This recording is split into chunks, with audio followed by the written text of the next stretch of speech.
So today we would write the following program. In embedded C, the question is as follows. It says that it reads as write an 8051C program to get a byte of data from P1 and then send it to P2. In other words, what you have to do, you have to observe whatever is the data at your port P1, you have to send it to P2. So if you see this figure, if you remember, I told you this to make an inverted Z just to remember the placing of ports. P0 is this, P1 is this, P2 is this, P3 is this. So you just make an inverted Z and you can see you don't need to, it will help you to remember the placements of ports, right? So you have to check whatever is the incoming byte at port 1 and you have to just pass it to port P2. So this is what is asked in this question. So how would you start? How would you proceed? First you have to write this library, include reg51.h, which we have done for the other course. So you have to include the library or header file, include the header file, which has definition of ports, registers, correct? Then you start the main function, and inside the main function we write the instructions which we want to execute. So first it is asked that you have to observe or scan port P1, right? So you have to, so what does it mean? It means you are using port 1 as input port. As you can see, this arrow will, I have just deliberately drawn an arrow in order to show that P1 is an input port and P2 is an output port. So if you remember that each port of 8051 by default is an output port, and if you want to use it as an input port, you have to make all of its bit as ones. So for that purpose, since we are changing the default setting of port 1 from output port to input port, we have to write it as P1 is equal to 0xFF. It means it would make the P1 port as an input port, right? Then what is asked? That you have to send the data which we observed at P1 to P2. So if you are interested in doing that, then I'm just asking you, can you write P2 is equal to P1? Can we write P2 is equal to P1? Anyone? So we cannot write P2 is equal to P1 like this. So if you try to run this code, you will not be able to. This is an erroneous code. This is not an error-free code. So try to write it. And why I have written while one? Because we want to do it forever. So this is what we want to do, that we want to just transfer the byte which you have scanned or which you have observed at port P1 to port P2. But this is not the way we should do it. This is not the way we should do it. So let's see. So let's see how can we transfer the value of P1 to P2. For that we have to first define the data type, character data type. Why are we defining a character data type? Just see here that we are having the port, this is your port 1 and this is your port 2. So this command is true, is very, all of you have understood this command, that it would make the input port, make the P1 as an input port. And then whatever is data, for example, you can understand, you can think that you have this data 10100011. So this data you have to first store in a data type. and then you have to transfer this value to P2. So for that, whatever is there in your port P1, you have to store it to a data type, and then you have to pass it through P2. You cannot directly write P2 is equal to P1.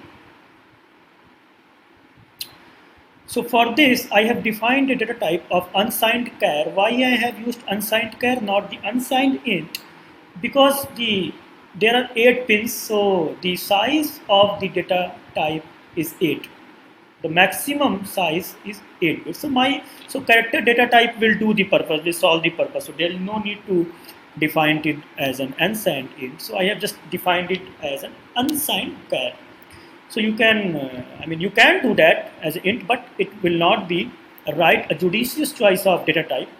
And that, as I told you, that C language is, this is a drawback of embedded C, that the size of the hex file is large. So we always try to choose our data type judiciously.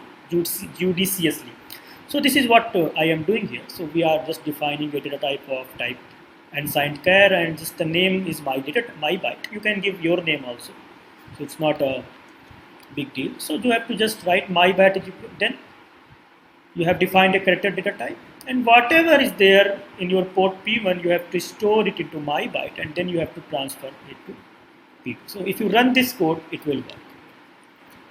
So this will, just scan the P1 port once, and it will transfer it to P2. But if you want to repeat this operation continuously, then you have to repeat this while one in while one loop, or the empty for loop, right? This we have done many times. So if you want to repeat this operation, so you can skip this, right? You can write while one from here. You can write while one from here. Because there is no need to make P1 port as an input port again and again. You can just, you have made your P1 port as input port once, and then you are just scanning that port P1, and whatever is value available or present in port P1, you are transferring it to my data, and then my byte, and then you are just writing this value to P2. So this is what you have to do in order to transfer the value of port P1 to port P2.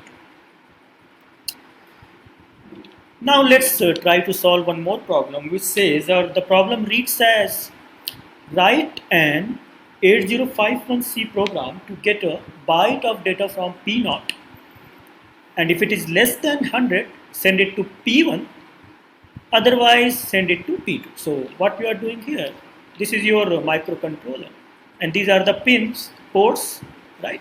P0, P1, P2, P3.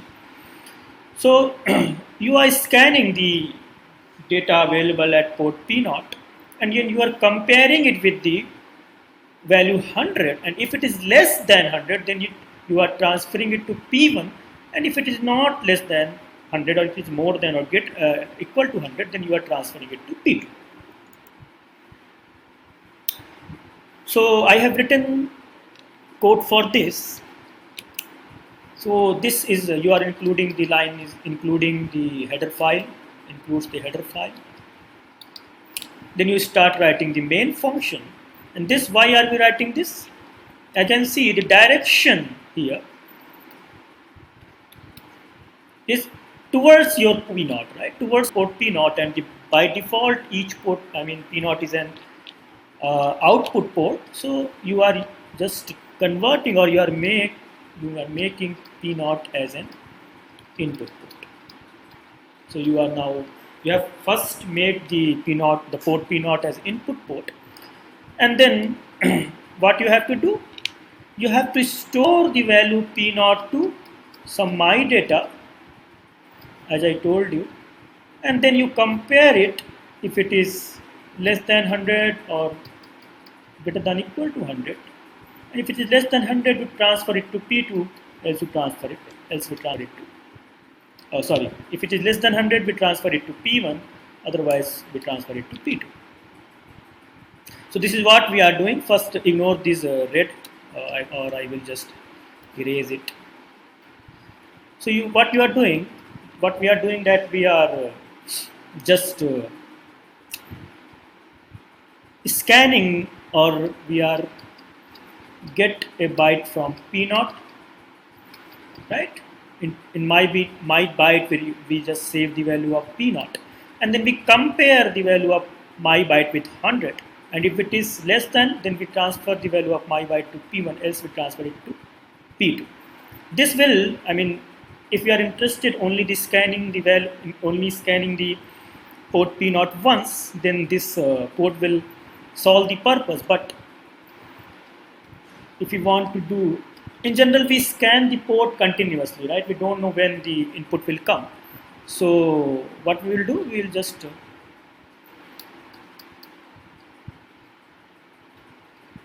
put it in an infinite loop.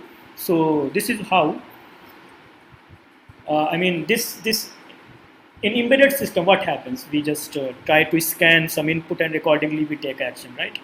So here you are continuously scanning port P0, and if it is less than 100, you are transferring it to P1, else you are transferring it to P2. Okay, so in our first code, what we have done, if you remember, that whatever value we have received in P1, we will transfer it to P2. So I will just add one line here, and then you have to write this code by yourself. That